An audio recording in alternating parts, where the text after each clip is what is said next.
आजकल चुनाव जीतने का एक नया ट्रेंड चल गया है। लोगों के खाते में पैसे डालो और वोट सीधा आपकी जेब में। लेकिन आपको ये नहीं पता कि ये जो आप 1000 रुपये या 1250 रुपये हर महीने ले रहे हो, इससे आप ही खोखले हो रहे हो। दिल्ली के पूर्व मुख्यमंत्री दिल्ली वालों को भी तरह तरह के ऑफर्स दे रहे हैं, जिनमें उनका बोलना हो रहा है कि वो मैट्रिक फ्री कर देंगे, जो 60 साल से ऊपर के लोग हैं उनके लिए मेडिकल फ्री कर देंगे, यहाँ तक कि जो महिलाएं हैं उनके खाते में भी हर महीने 2100 रुपये डालेंगे। मतलब हर महीने वो एक परिवार को 25,000 रुपये का फायदा करेंगे। इसके अलावा बीजेपी वाले भी कुछ कम वादे नहीं कर रहे हैं। उनका कहना हो रहा है कि अगर हमारी सत्ता दिल्ली में आ जाती है तो दिल्ली में जो स्कीम है वो तो रहेगी सही, हर महीने हम महिलाओं के खाते में 2500 रुपये भी डालेंगे। मैं सभी चुनावी पार्टियों से एक प्रश्न पूछना चाहता हूं कि जब ये चुनाव आते हैं तो उससे पहले ही ये वादे क्यों करते हो आप? जैसे ही आपकी सत्ता बनती है तो उसके बाद भी तो ये सब चीज़ें लागू कर सकते हो। आज की इस वीडियो में मैं आपको ये बताऊंगा कि आप ये जो 1000 रुपये हर महीने ले रहे हो, इससे आप कितने नुकसान में जा रहे हो और देश कितना नुकसान में जा रहा है, और इससे राजनीतिक पार्टियों को कुछ फर्क पड़ रहा है कि नहीं पड़ रहा है। लेकिन अभी तक आपने मेरे चैनल को सब्सक्राइब नहीं किया है तो सबसे पहले चैनल को सब्सक्राइब कर लें और बेल नोटिफिकेशन को जरूर दबा लें। अब इस बात को थोड़ा गहराई से समझते हैं। 5 फरवरी 2025 को दिल्ली में विधानसभा की 70 सीटों के ऊपर चुनाव होने वाले हैं और इसके केवल 3 दिन बाद 8 फरवरी 2025 को इसके रिजल्ट भी घोषित हो जाएंगे। अगर हम दिल्ली में टोटल वोटर्स की बात करें तो 1.5 करोड़ से ज़्यादा वोटर्स हैं, जिसमें 83 लाख से ज़्यादा तो पुरुष हैं और करीब 72 लाख से ज़्यादा महिलाएं हैं। इसके अलावा अगर थर्ड जेंडर की बात करें तो 1200-1250 के आसपास थर्ड जेंडर वाले जो वोटर्स हैं वो वोट देने जाएंगे। अगर हम दिल्ली में सत्ता की बात करें तो अभी आम आदमी पार्टी की दिल्ली में सत्ता है। ये जो आम आदमी पार्टी है ये 2 बार चुनाव जीत चुकी है और जब चुनाव जीती थी तो काफ़ी ज़्यादा संख्या में उसको सीटें भी मिली थी। लेकिन 5 फरवरी 2025 को दिल्ली में विधानसभा के ऊपर चुनाव होने वाले हैं।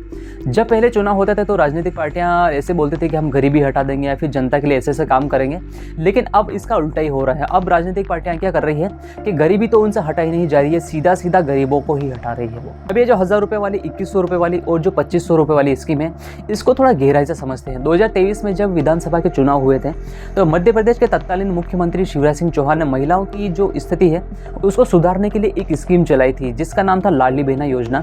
और लाडली बहना योजना का मकसद जो आर्थिक रूप से कमज़ोर महिलाएं हैं उनके खाते में हर महीने 1000 रुपये डालना ताकि उनकी कुछ ना कुछ मदद हो सके। उस समय जो 1000 रुपये मिलते थे वो बढ़कर अब 2025 में 1250 रुपये मिलते हैं। हर महीने महिलाओं के खाते में 1250 रुपये आ जाते हैं। महिलाएं बैंक जाती है और वहाँ से 1250 रुपये निकाल के लाती हैं और जो भी अपने काम की चीज़ें हैं वो खरीद के ले आती हैं। अब मैं आप सभी से एक बात पूछना चाहता हूं कि जब 2023 में मध्य प्रदेश में विधानसभा के चुनाव हुए थे और उस समय के तत्कालीन मुख्यमंत्री शिवराज सिंह चौहान अगर ये लाडली बहना वाली या फिर यूं कहीं कि 1000 रुपये वाली स्कीम नहीं चलाते तो क्या बीजेपी ये चुनाव जीत पाती? अपनी राय कमेंट सेक्शन में ज़रूर बताना। ऐसे में अगर आपको ये लगता है कि भारत ऐसा देश है जहाँ पर महिलाओं की स्थिति सुधारने के लिए महिलाओं के खाते में हर महीने 1000 रुपये डाले जाते हैं तो आप पूरी तरह गलत हो। सबसे पहले मेक्सिको ऐसा देश है जहां पर महिलाओं की स्थिति सुधारने के लिए लाडली बहना योजना की शुरुआत की थी। उन्होंने 28 साल पहले ही इस योजना की शुरुआत कर दी थी जो कि 1997 में शुरू की थी। इस योजना में मेक्सिको की सरकार क्या करती थी कि परिवार की जो मुखिया महिला होती थी उसके खाते में 600 से 1500 रुपये मेक्सिको रुपीज़, अगर हम इंडियन रुपीज़ में कन्वर्ट करें तो 2500 से 6500 रुपये हर महीने उसके खाते में डालती थी। इसके अलावा इस योजना में एक और स्कीम थी, अगर परिवार में कोई महिला प्रेग्नेंट है तो इस महिला का खर्चा और उस बच्चे का जो खर्चा है वहाँ की सरकार देगी। आप विश्वास नहीं करोगे, इस योजना से वहाँ की सरकार को इतना फायदा मिला कि करीब 10 लाख से ज़्यादा परिवार ऐसे थे जो गरीबी में रहते थे और वो गरीबी से बाहर आ गए। इसके अलावा मेक्सिको ने ये जो योजना चलाई थी इसका असर बेटियों की शिक्षा पर भी पड़ा। लेकिन मैं आपसे ये पूछना चाहता हूँ कि भारत जैसे देश में बेटियाँ या फिर महिलाएं कितनी सेफ है? अगर आप ये जानना चाहते हो तो मेरा ये वाला वीडियो ज़रूर देख लेना। मैंने इसमें पूरा डिटेल में बताया है कि भारत में महिलाओं की स्थिति क्या है। लिंक डिस्क्रिप्शन में बॉक्स में मिल जाएगा, आप ये वाला वीडियो देखकर उस वाला वीडियो को देख सकते हो। लेकिन आज अगर हम दिल्ली इलेक्शन की बात करें तो हर पार्टी लोगों को सरकारी योजना के नाम पे पैसे दे रही है और वोट लेना ही कर रही है। दिल्ली विधानसभा चुनाव के लिए आम आदमी पार्टी के पूर्व मुख्यमंत्री और अभी संयोजक रह रहे अरविंद केजरीवाल तो यहाँ तक कहते हैं कि जैसे ही हम चुनाव जीत जाएंगे तो हम स्टूडेंट के लिए मेट्रो फ्री कर देंगे, लाइट बिल फ्री कर देंगे, यहाँ तक कि शिक्षा फ्री कर देंगे। इनके अलावा जो 60 साल से ज़्यादा के बुजुर्ग हैं उनका हम फ्री में इलाज कराएंगे, चाहे आप सरकारी अस्पताल में करवा लो या फिर प्राइवेट अस्पताल में करवा लो। इनके अलावा जो महिलाएं हैं उनके खाते में हर महीने 2100 रुपये डालेंगे। मतलब आप हर परिवार को हर महीने करीब 25,000 रुपये का फायदा करवाएंगे। और ये मैं नहीं बोल रहा, आप अरविंद केजरीवाल के पहले इस वीडियो को सुन लो। मैं कैलकुलेट कर रहा था, फ्री बिजली से जनता को लगभग 4-5 हजार रुपए महीने का फायदा होता है। फ्री शिक्षा से अगर आपके 2 बच्चे पढ़ रहे हैं तो लगभग 10,000 रुपए महीना बच जाता है। फ्री मोहल्ला क्लिनिक से लगभग 5,000 रुपए और फायदा होता है। महिलाओं के फ्री बस सफर से लगभग 2,500 रुपए का फायदा होता है।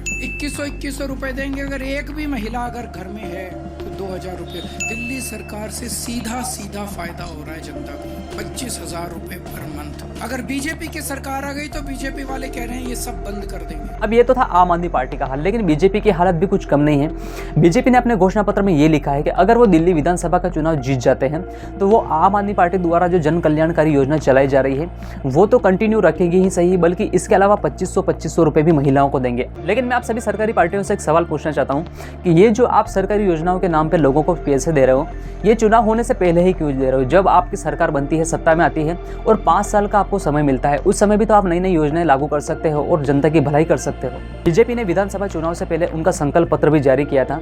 संकल्प पत्र जारी करते हुए उनके जो पार्टी अध्यक्ष जेपी नड्डा है, उनका ये कहना हो रहा है कि जैसे ही हमारी पार्टी सत्ता में आती है तो पहले ही मंत्रिमंडल की बैठक जब होगी तो हम महिलाओं के लिए महिला समृद्धि योजना शुरुआत करेंगे, जिसमें महिलाओं के खाते में हर महीने करीब 2500 रुपये भी हम देंगे। इसके अलावा जो सीनियर सिटीजन है उनकी पेंशन 2000 से 2500 रुपये कर दी जाएगी और जो 70 साल से ज़्यादा के लोग हैं उनकी पेंशन 2500 से बढ़ाकर सीधा 3000 कर दी जाएगी। सभी के अलावा जेपी नड्डा जी ये कहते हैं कि अगर दिल्ली में बीजेपी की सरकार बन जाती है तो लोगों को 500 रुपये सब्सिडी पे गैस सिलेंडर दिया जाएगा। इसके अलावा जब होली या फिर दिवाली आएगी तो वहाँ पर लोगों को एक सिलेंडर फ्री में ही दे दिया जाएगा। तो महिला प्रेग्नेंट है उसको 21,000 रुपये दिए जाएंगे।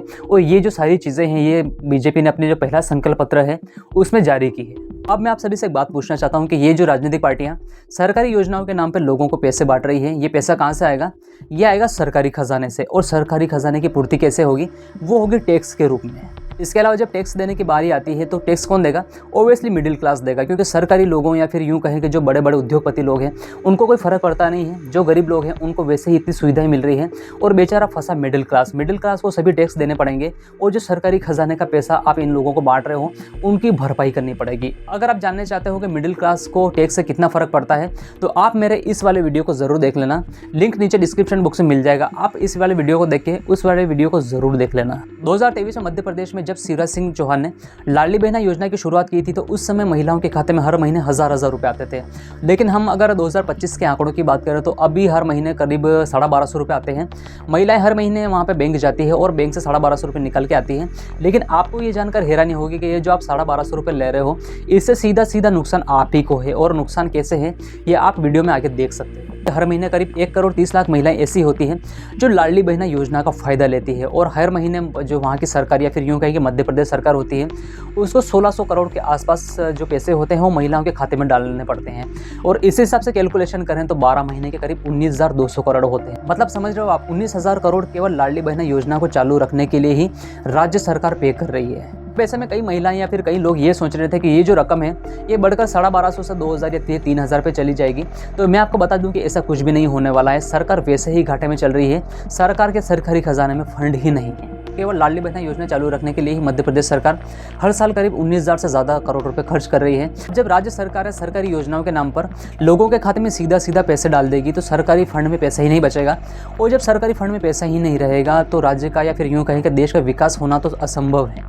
इन सभी के अलावा भारत में कई कर्ज हैं और अगर हम इस कर्ज में मध्य प्रदेश की हिस्सेदारी की बात करें तो करीब 5% हिस्सेदारी मध्य प्रदेश की भी आती है। अभी फरवरी में दिल्ली इलेक्शन होने वाले हैं। केजरीवाल जी बोल रहे हैं कि हम हर परिवार को 25,000 का फायदा करा देंगे। बीजेपी वाले बोल रहे हैं कि हम 2500 रुपये हर महीने दे देंगे। तो मैं आप सभी से पूछना चाहता हूँ कि मध्य प्रदेश में केवल 1250 रुपये देने से ही इतना बड़ा नुकसान हो रहा है, तो आप जब इतना सारा पैसा गरीबों या फिर यूँ कहें कि सरकारी योजनाओं के नाम पर बांट दोगे तो देश की हालत और क्या हो जाएगी। अगर आप 2025 की भी हालत देख लो ना तो ढंग के स्कूल हैं, ना ही सरकारी अस्पताल है, यहाँ तक कि सरकारी भर्तियाँ भी नहीं निकल रही है। इसका सीधा मतलब ये है कि सरकारी जो फंड है या फिर यूँ कहें कि सरकारी जो खजाना है वो खाली हो चुका है। मैं देश की सभी राजनीतिक पार्टियों से एक बात कहना चाहता हूँ, ये जो आप सरकारी योजनाओं के नाम पर लोगों को पैसे दे रहे हो इससे लोगों को आप आलसी बना रहे हो, जिससे लोगों को फ्री का मिल रहा है और देश का डेवलपमेंट भी नहीं हो रहा है। मैं सभी राजनीतिक पार्टियों से एक बात कहना चाहता हूँ कि जब इलेक्शन होते हैं और जब कोई भी पार्टी सत्ता में आती है तो उसके बाद आपके पास 5 साल का समय होता है, जब आप सभी चीज़ें लागू भी कर सकते हो। लेकिन जैसे ही चुनाव आते हैं तो आप इतनी एक्टिव क्यों हो जाते हो? 5 फरवरी 2025 को दिल्ली में विधानसभा के ऊपर चुनाव होने वाले हैं। आप ऐसे ही व्यक्ति को वोट करें जिसने अच्छा काम किया हो या फिर अच्छा काम कर सके, क्योंकि योजनाएं सभी पार्टियां चला रही है। योजनाएं लागू होना हो लेकिन जो पार्टी जीतती है वो 5 सालों तक सत्ता में रहेगी। ये जानकारी शेयर करें ज़्यादा से ज़्यादा। डेली इंफॉर्मेटिव वीडियो के लिए चैनल को सब्सक्राइब और मुझे फॉलो करना बिल्कुल ना भूलें।